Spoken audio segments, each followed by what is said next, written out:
I hope Gen Zs discover this movie. This is Jugnuma the fable. इस मूवी में ना एक पर्टिकुलर एस्पेक्ट है जो मुझे बहुत पसंद आता है सिनेमा में देखने के लिए, and that is the ability of movie to create an atmosphere so that the audience feel that they are there in that particular scene and the movie. इस मूवी को इतने बेहतरीन तरीके से शूट किया हुआ है and it feels so natural, so atmospheric that you feel the time, the atmosphere and the weather। ये जो पर्टिकुलर एस्पेक्ट है सिनेमा का, ये इतना अंडरलुक्ड है इंडिया में। जो इतनी बड़ी पॉपुलेशन एक सिनेमा कंज्यूम करती है, उनको पता ही नहीं कि एक अच्छी सिनेमेटोग्राफी क्या होती है। ज्यादातर लोगों का ऐसा है कि बैकग्राउंड ब्लर हो गया, वाह क्या क्रिस्प इमेज आ गई, कलर्स एकदम टॉप नॉच दिख रहे हैं, सबके चेहरे पे कैसे लाइट पड़ रही है, मजा आ गया, क्या सीन है। ऐसा नहीं होता यार, सिनेमैटिक विजुअल्स इतने रेस्ट्रिक्टिव नहीं है जो हम समझते हैं। ये मूवीज का एस्पेक्ट इंडिया में बड़ा इग्नोर किया जाता है कि the ability of a movie to transport you to that particular time and place, and this can happen through cinematography, camera angles, use of proper lenses, production design, sound। ये सारी चीज़ें collectively हमको महसूस कराती है कि भाई कि मैं जो मूवी देख रहा हूँ, मैं खुद महसूस कर पा रहा हूँ कि हाँ, ये जो एटमोसफियर क्रिएट किया है ये काफ़ी अच्छा है, बढ़िया है, अप्रिशिएटेबल है, और मैं खुद महसूस करता हूँ कि मैं हूँ उसमें। पापा पापा आग लगी है पापा, इन नॉट डूइंग।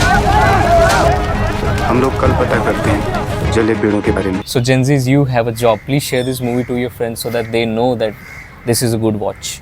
जुगनुमा कोई परफेक्ट मूवी नहीं है, but it is one of its kind. It is probably one of the best looking Bollywood movies in recent times. एक ऑथेंटिक, रियलिस्टिक, एटमोस्फेरिक फील देने वाली एक मूवी है। इस मूवी को इतने बेहतरीन तरीके से शूट किया हुआ है। आई थिंक इन्होंने 16mm फिल्म पे शूट किया है and it feels so natural. Unnecessary music नहीं बजेगा, एडिटिंग बहुत बढ़िया है इसकी। मैं ये नहीं कह रहा हूँ कि परफेक्ट, हर एक चीज़ परफेक्ट है। हाँ, स्टोरी में कुछ पॉइंट्स है, कुछ जगह पर ऐसा लगता है कि अननेसेसरीली इंग्लिश यूज़ की गई है। आई थिंक इसके डायलॉग्स भी कुछ हद तक ज़्यादा हिंदी में रख सकते थे ये लोग। Hats off to director Ram Reddy who wrote and directed this movie, and also to the cinematographer and director of photography Sunil Borkar.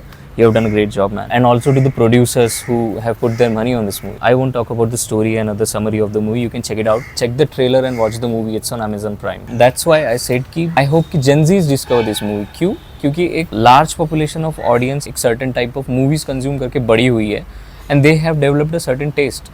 अगर हम उनको कुछ ऐसा भी दिखाएंगे, इतना इजीली एक्सेप्ट नहीं करेंगे। इसके बहुत सारे रीज़न है, मतलब एक इकोनॉमिकल रीज़न भी है कि ऑलरेडी हमारा देश गरीब देश है थोड़ा सा। लोग अपना दिमाग नहीं लगाना चाहते कि ये बेटर है, क्या है। इनको ऐसा है कि जो मिल रहा है, अगर थोड़ा सा भी मज़ा आ रहा है, कर लो।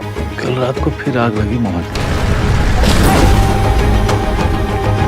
सर, इधर वेस्ट की तरफ से भी धुआं नजर आ रहा है।